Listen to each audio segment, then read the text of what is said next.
Welcome, Jack Ma. Thank you. Thank you. Thank you. We've all become very cognizant of Jack and his story. And when Alibaba went public with the largest IPO in history, we knew a lot more about him. So I want to talk about his personal story. I want to talk about how many times he tried and failed and what kept him going. I want to talk about where he is today and how he got here, and where he is going and how he expects to get there. And if he gets there, what will it all mean for him and for the people that he wants to inspire? So I begin with this question, though, Jack. Why are you back at Davos?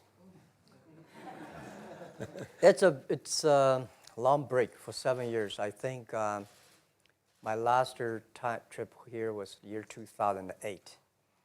But I was coming for year 2001 for the Young Global Leader for Tomorrow.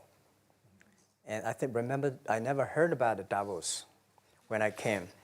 But when I came, in the Switzerland, so many young people demonstrate. It was such a horrible scene that I was, and I asked them, why did they do it? They say, anti-globalization.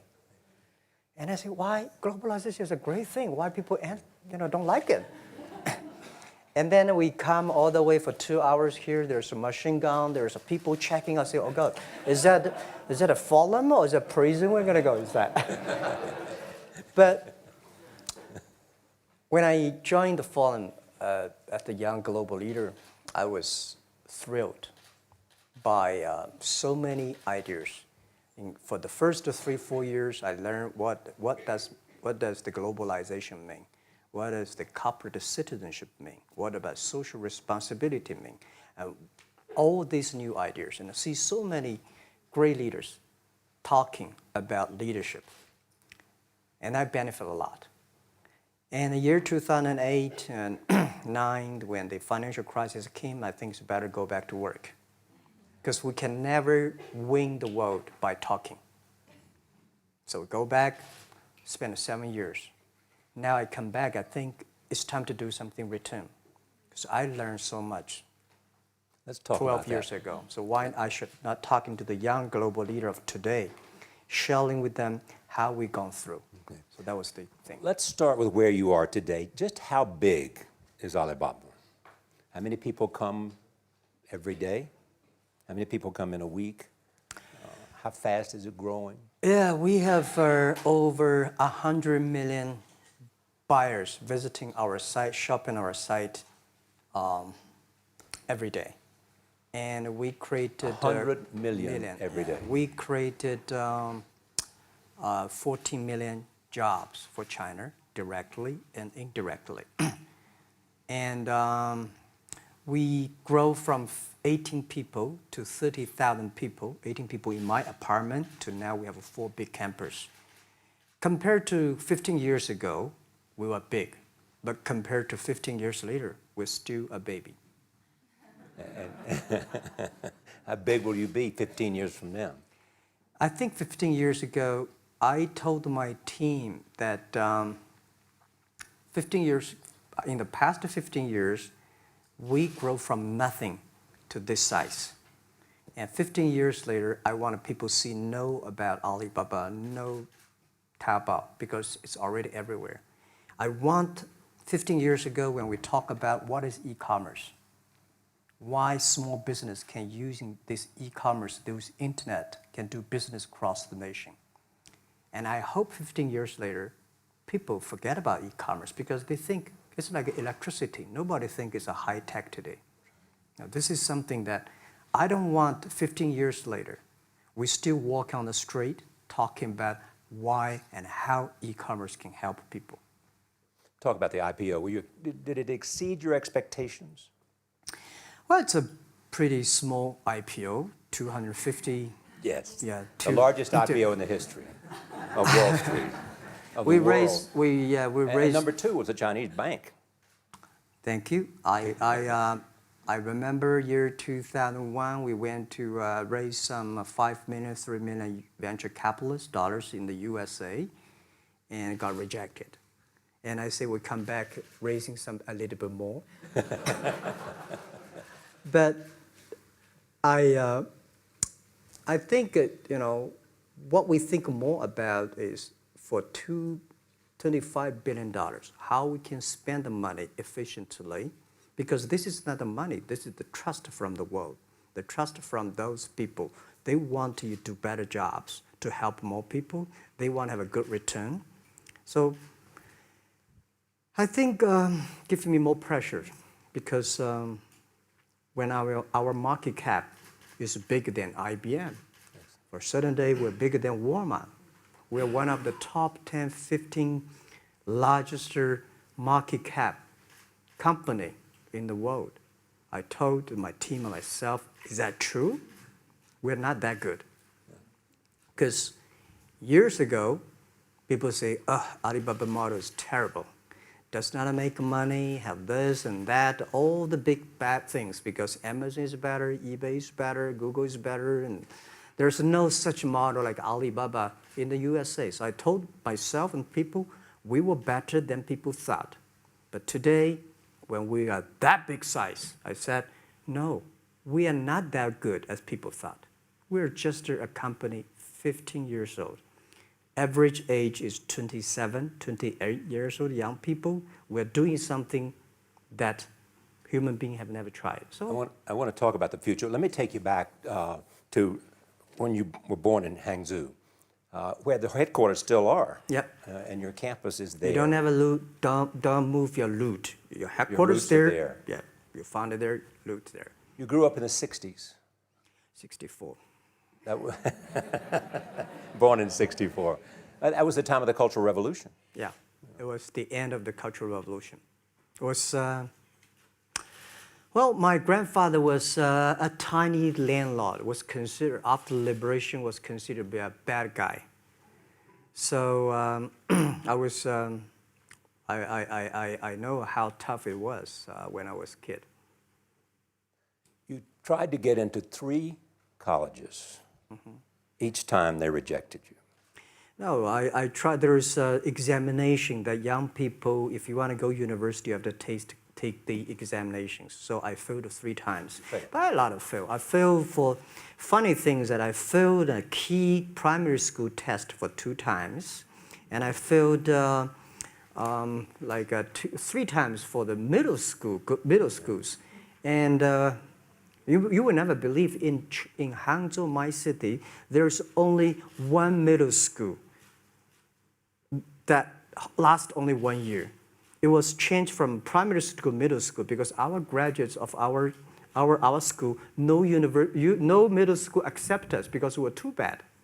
Yeah. They would become a middle school. What effect did it have, though, being rejected? Well, I think we have to get used to it. We're not that good. Even today, we still have a lot of people reject us. I think when I graduate from universities, and before I, for 3 years, I tried to fill in the universities.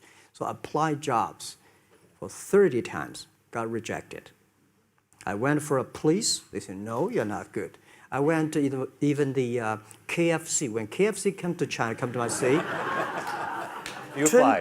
24 people went for the job. Yeah. 23 people were accepted. I was the only one guy.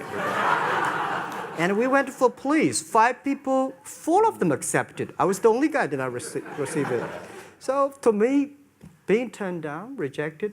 Oh, by the way, I told you that I applied for Harvard for 10 times, rejected. I know I'll be rejected. I just don't want to say that. They're sorry now. 10 times you wrote them and said, I'd like to come to Harvard. Yeah. And then I told myself, someday I should go teach there, baby. I think that can be arranged. Richard Nixon came to Hangzhou. Yeah. And after that, tourists flooded the place. Yeah. And that's how you learned English. Yeah. I really like I don't know why, at 12, 13 years old, that time I suddenly fell in love into the language, the English. And there's no place you can learn English at that time. There's no books, English books. So I went to the Hangzhou hotel, now called Hangzhou Shangri-La Hotel, because that was the hotel can receive the foreign visitors. So every morning for 9 years, I showed them around as a free guide, and they taught me English. And I think that changed me.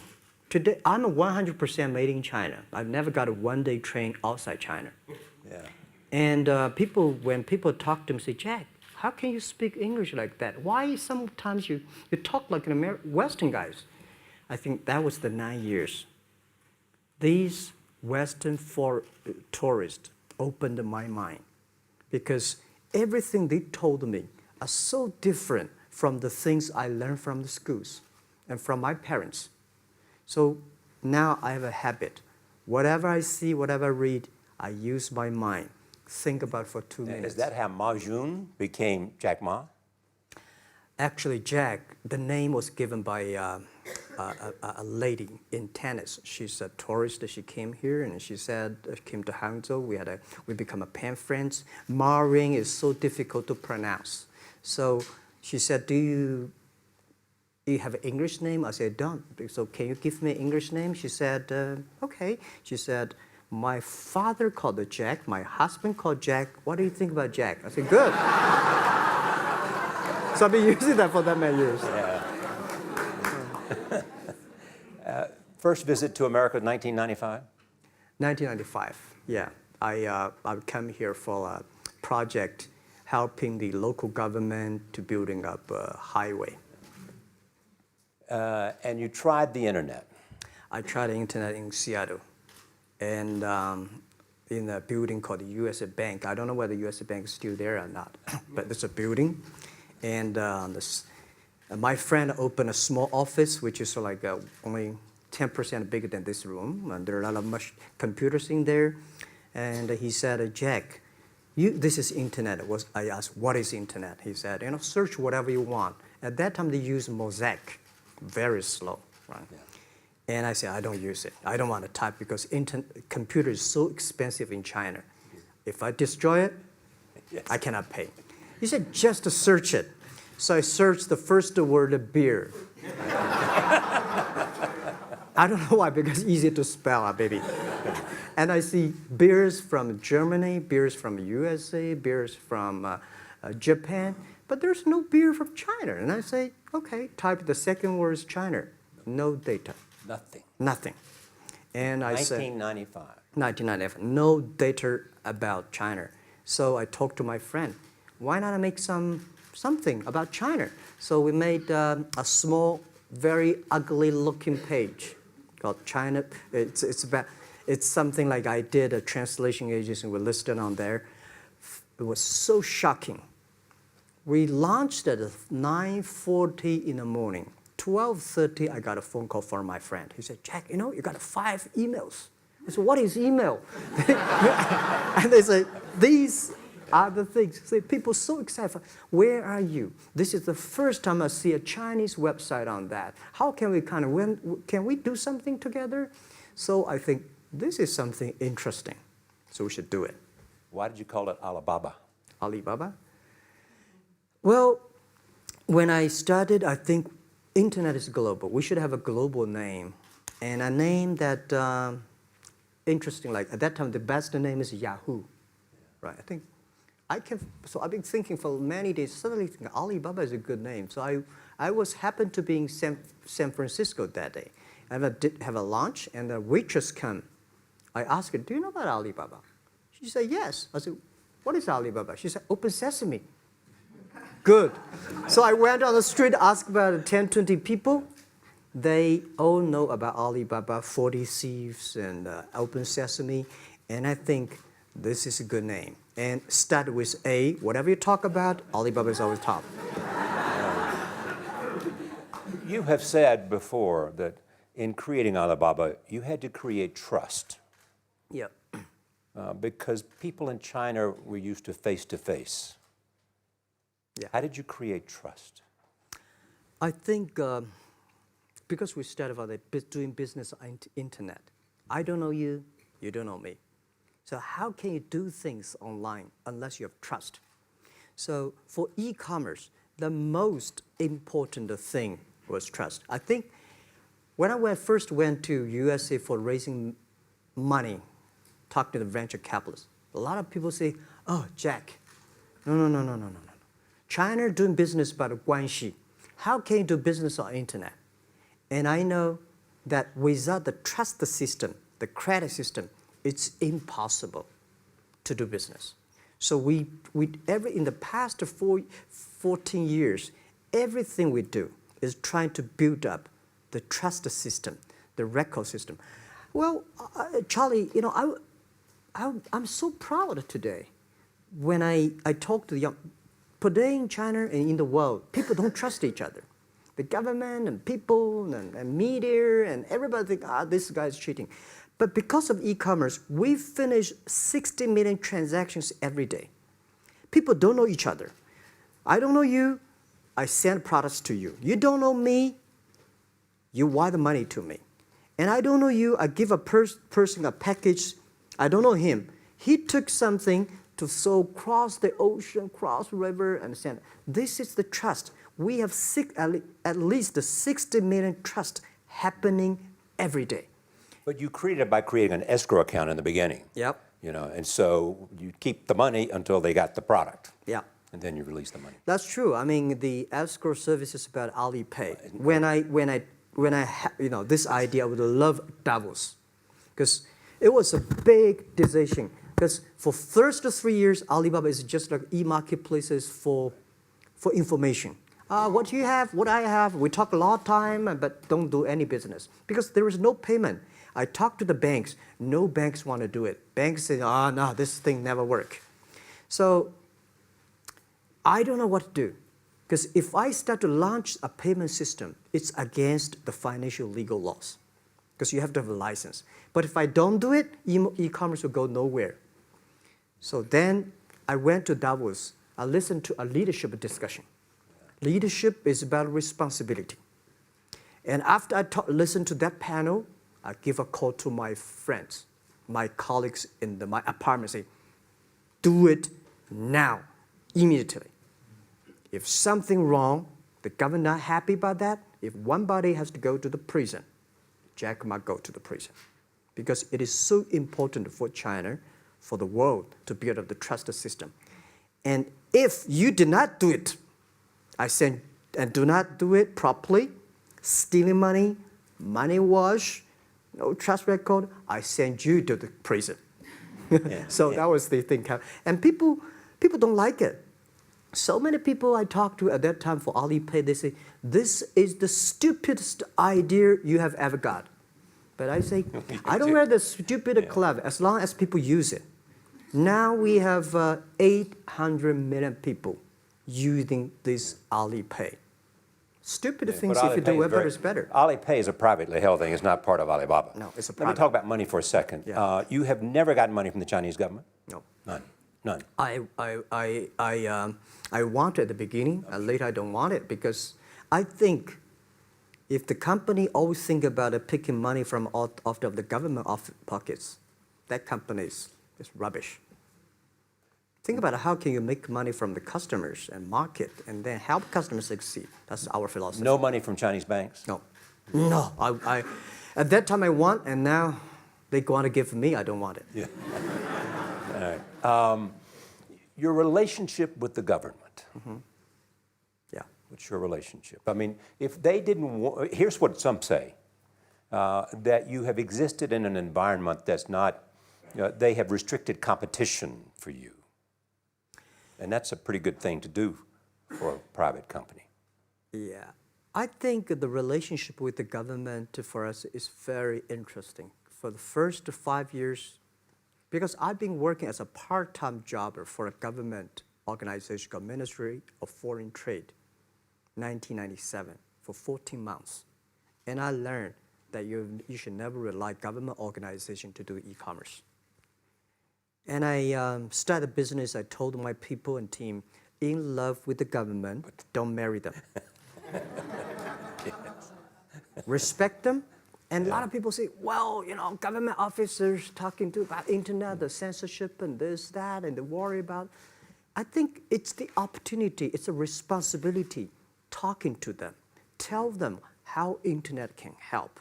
So you tell them we create jobs. Oh yeah, I think a lot of people debate and fight against them. And in the first 12 years, anybody come to my office, I sit down talking to them, how we can help economy, how we can create jobs, why China will improve by the internet. I think because internet that time is new to any government. And if you convince somebody, and you have the chance. So today I'm very talkative. That probably this is why I talk to so many people. So, I mean, if the government comes to you and asks you to do something for them. Normally, when government comes say, Jack, can you do this project? I say no. I say no. I can introduce some friends who are interested in doing that for you. But if they continue to want me to do it, I say, okay, I do it, but I don't charge. I hope next time don't come to me again. But recently, we help some government organizations do it. For example, every Spring Festival, the train ticket is so difficult. Hundreds and thousands of farmers work in the cities. In the Spring Festival, they go to the hometown.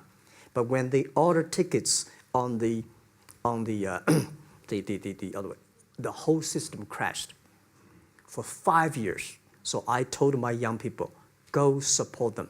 Don't charge anything. Because I don't want to see millions of farmers go back to city and they cannot buy the tickets. So it's something that it's not for money. It's something it's not for the government. It's for the millions of people. They can buy tickets in the snowy night and they don't have to wait. They just use mobile phone, online, they get ticket. One way stop along the route to where you are in that big IPO was Yahoo. Jerry Yang gave you invested $1 billion. Yeah. $1 billion. Yeah. It turned out to be a pretty good investment for Yahoo. Yeah. But one time after another, you raised this money on your own outside of China with investors. Yeah, I'm very thankful for all the investors because 1999, year 2000, and even at the Yahoo time, a lot of people say this Jack is crazy. He's doing something that we don't understand. A lot of venture capitalists give you money because there is such a American model already there. But they say, Alibaba, we don't see this kind of model, right? They say Jack's crazy. Yeah, this is crazy guy. I mean, I remember my first time in Time magazine, they call me Crazy Jack. And I think crazy is good. We are crazy, but we're not stupid. We know what we are doing, but if everybody agree with me, if everybody believe our idea is good, we have no chance. So that's the money we raised. We're very thankful. So when our investors make a lot of money, I feel proud and honored. As you know, in the United States, issues have risen about privacy. Yeah. Google and Apple, and questions of whether the government should have access to files.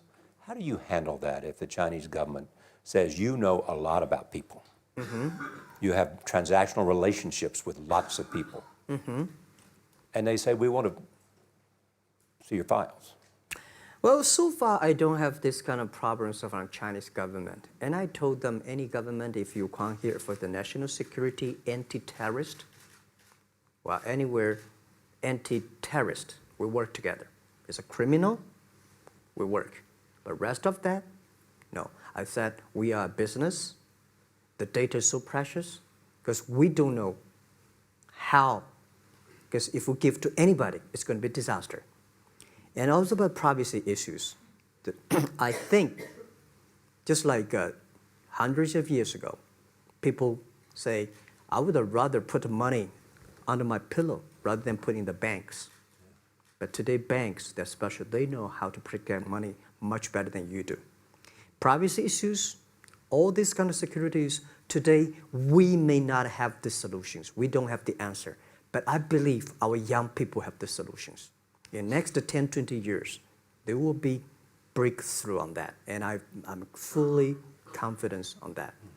Your life is a testament to the idea that nothing is impossible. That if somebody says no, you say it's just the beginning. Where does that come from? Well, at the beginning, I never thought, I thought when I was young, I said, everything's possible. Now I know not everything's possible. When you have something, you have to think about, you have to consider about the others. You have to consider about the customer, society, your employees, your shareholders, society. There are so many things that I think if you continue to work hard, there's possibility. And I just feel that I'm enthusiastic about what we are doing. At the beginning, for the first 5 years, I just want to survive. And 5 years later, I think... That's 2000, from 90... Yeah. But later, I think, wow, so many people's life changed. I was so excited, you know, for the first 3 years, we made zero revenue. Zero revenue. But we are so excited to continue to work. You know what happened? I remember many times when I go to a restaurant and have dinner, somebody came, when I was trying to pay the bill, the owner of the restaurant came to say, "Sir, your bill is paid by someone." And the small note say, "Hey, Mr. Ma, I'm your customer of Alibaba Group, Alibaba platform. I made a lot of money, and I know you don't make any money. I pay the bill for you." Yeah. And I remember one day that I was sitting somewhere in the coffee, somebody sending me a cigar. I don't smoke cigar, but there's a note, "Thank you very much, I'm your customer." And I remember in the Taobao days, I was at the Shangri-La Hotel in Beijing. When I get on the taxi, the man who opened the door for me, the boy at the gate, he said, "Jack, thank you very much. I'm service here. My girlfriend makes more money than I do on your site." And this is something that you know that it's not amazing. If you don't do it, nothing's possible. If you try to do it, at least you have the hope. The revenue comes from advertising and a smaller amount from transactional fees. Yeah. Most of it from advertising. Tiny. Tiny from advertising? Tiny from advertising, tiny from transactions, because we need big mass. Now we have more than 10 million small business power sellers selling our site to everywhere. So the transactions we have is second after Walmart. So tiny. Second after Walmart. Yeah, tiny of the of the money already make us big. So, you know, second after Walmart, I remember one of the senior management of Walmart guys came to Hangzhou 5 years ago. He said, "Jack, you know, you did a great job," and blah, blah, blah. So I said, "Maybe in 10 years we'll be bigger than Walmart." He said, "Young man, you have a good hope." So we said, "Make a bet. I think in 10 years we'll be bigger than Walmart on the sales." Because if you want to have 10,000 new customers, you have to build a new warehouse and this, that. For me, 2 servers. What's your market cap versus Walmart today? I don't know, but don't maybe, either. yeah, some. It's close. I think so. Maybe we should check later. All right. Yeah. So where are you going? What does Jack want? I think because the name for Alibaba, we are internet company, happen to be in China. We have the same spirit and entrepreneur spirit like every great entrepreneurs in the world. And I remember the day when I started Alibaba, we want to have a mission helping small business doing easier. So next step is, today, so many millions of small business using our platform to sell things, and over 300 million consumers buy things from our site. Cheapest, efficient. So what I'm thinking about, how we can make Alibaba a platform for global small business. My vision is that if we can help a Norway small business can sell things to Argentina, and Argentina consumers can buy things online from Switzerland, and we can build up, which I called, I don't know, maybe not right word, called EWTO. The WTO is great, past century. But WTO helped so many big companies to sell things across the nation. Today, internet can help small business sell things across the oceans, across the nations. And I hope that we can serve 2 billion consumers. 2 billion consumers. 2 billion consumers. We can help 10 million small business outside China. Help them. Outside China. Outside China. Because we help the American farmers in Washington State almost 300 tons of cherries to China last year. Cherries. Before we sell, the ambassador of USA came to me and said, Jack, can you help us selling cherries? In China. I said, what cherries and the fruits? He said, why not? I said, why not? Let's try. So that when we start to sell cherries, the cherries still on the trees. So we start a pre-order, 80,000 families order cherries online. So we pick up the cherries and ship into China. Within 48 hours, we sell the cherries. The consumers are so happy. But we got a lot of letters complaint after 3 days. They say, why only 100 tons? Why we should not get more? So we sell, 2 months ago, we helped the Costco. We sold 300 tons of nuts to China. So I'm thinking about if we can sell, we're also selling Alaska seafood to China. So if we can sell seafood, if we can sell the cherries, why we cannot help American and European small business selling things to China consumers? China needs that. So this is what I want to do is that 2 billion consumers, China, Asia, developing nations, how we can let them buy things globally. Alibaba rode with the millions of people that went from poverty to the middle class in China.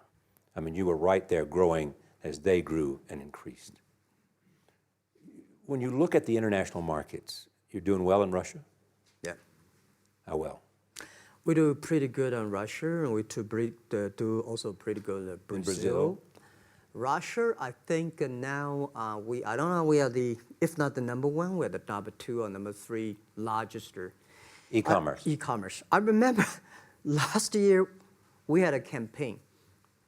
The campaign is that a lot of Russian girls and boys want to buy things from China. You know how many days a Russian girl placed an order and received the products from China? 2 years ago, 4 months. Even that, people are so happy about all the thing. And last year, the campaign, within 1 week, we crashed the whole logistics system of Russia. All right. You were also seen in Hollywood. Yeah. What are you doing in Hollywood? Well, I like the Hollywood innovation and the digital background. I learned so much about the Hollywood movies, especially the Forrest Gump. You love Forrest Gump. I love Forrest Gump. Well, why do you like him? Simple. Never give up. Never give up. People thinking he's dumb, but he knows what he's doing. And I was very depressed the day, year 2002 or 3 in the States, when a bit earlier than that. I was very depressed when I could not find out a way for the internet. And then I watched the movie in my friend's home, Forrest Gump. When I see him, I think, this is the guy we should learn from. Believe what you're doing, love it, whether people like it, don't like it, be simple. And like the word, life is like a box of chocolate. You never know what you can get, right? I never know I would be here talking to you and talking to Charlie Rose. I never know.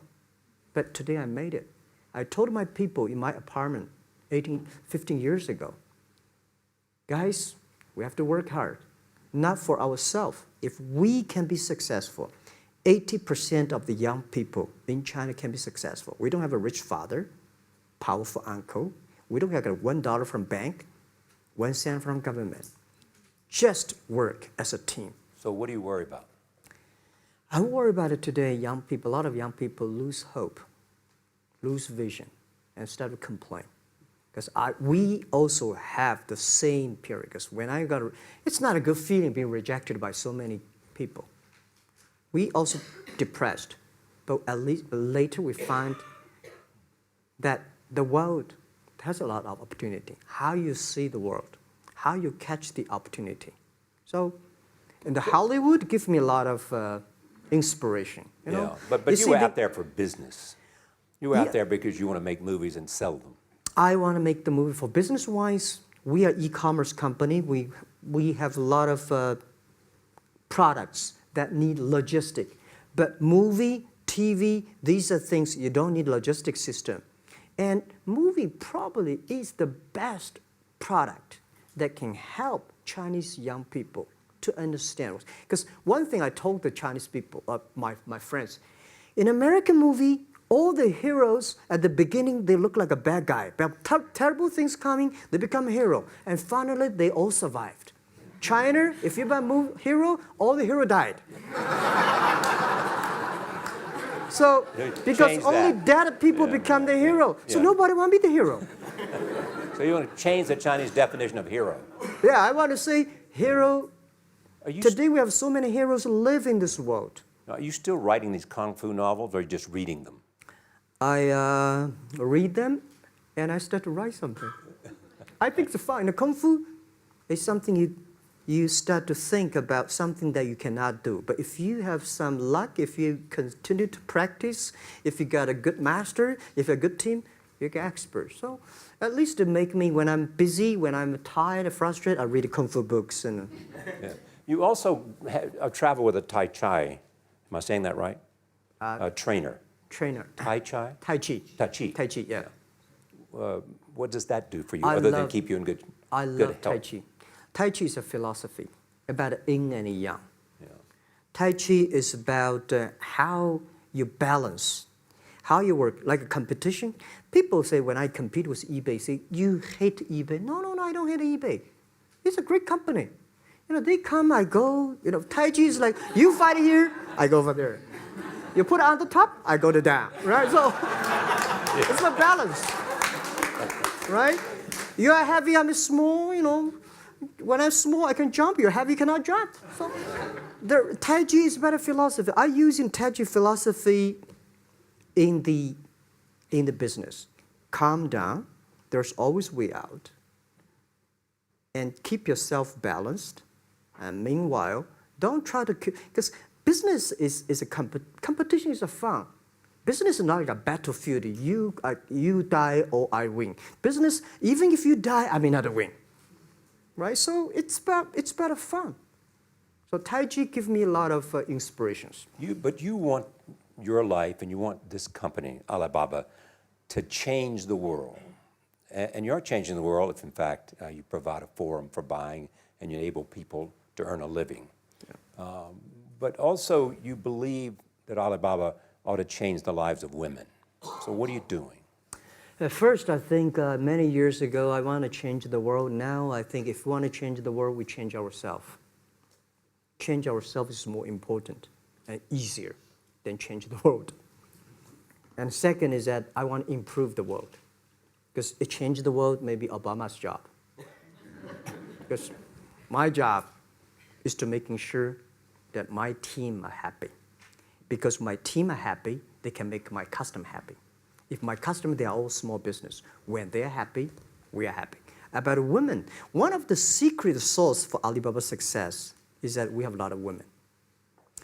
What percentage of women Well, among one day employees? before, I think 2 or 3 months before we IPO, there's American journalist come to our company. She asked me a question. Jack, I've seen so many women in your company. I say, what's wrong? We have later we find that we have 47% of the employees of our company are women. How many? 40? 47% of our company are women. And we actually had a 51 because we acquired some company these days. They have more men, so balance that.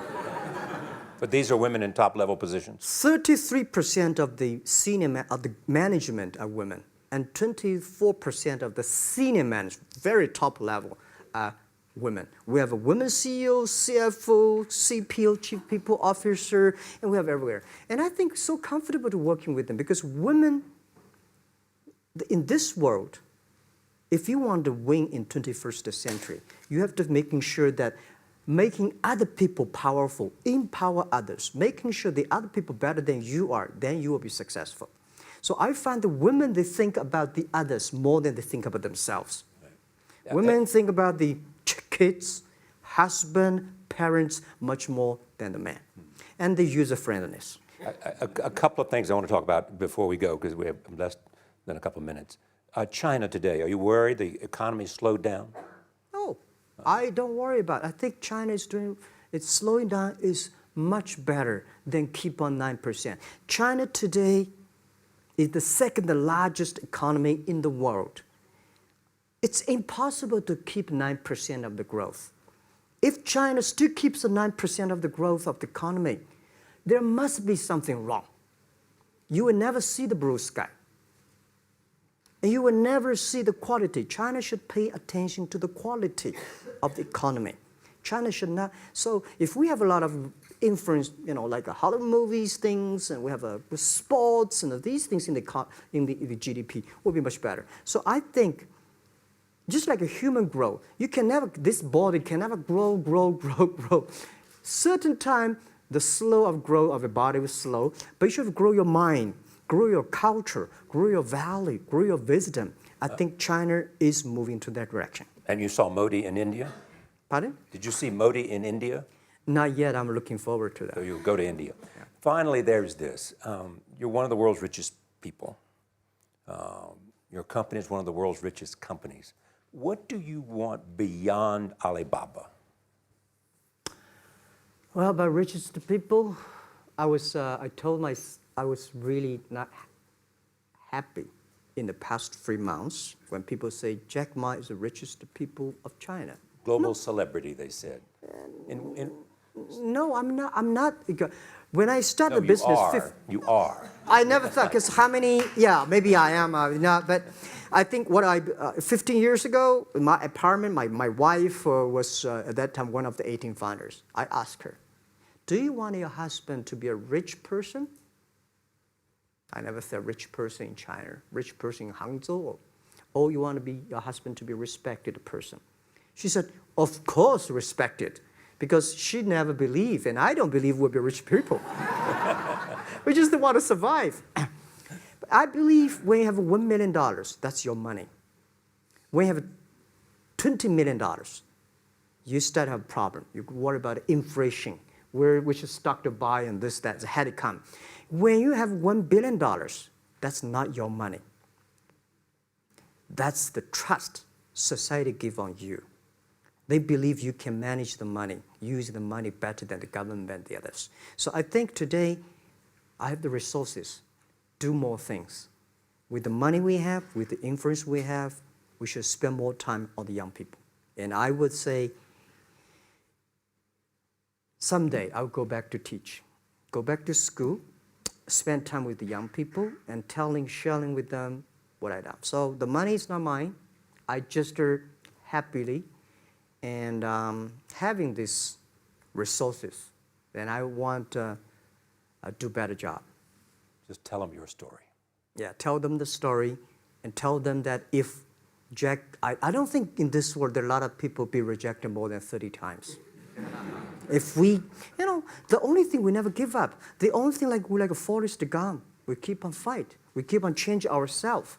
We don't complain. Whether you were successful or not successful, I find that people, when they finish the job, if they make the mistake, if they fail, if they always complain the others, this guy will never come back. If the guy only check himself, yeah, something wrong with me here, something wrong with me there, this guy has a hope. Jack, on behalf of everybody in this audience and a television audience around the world, thank you for taking your time to be with us. Thank you, Ray. Thank you. Thank you. Thank you. Thank you so much, Rob. Thank you.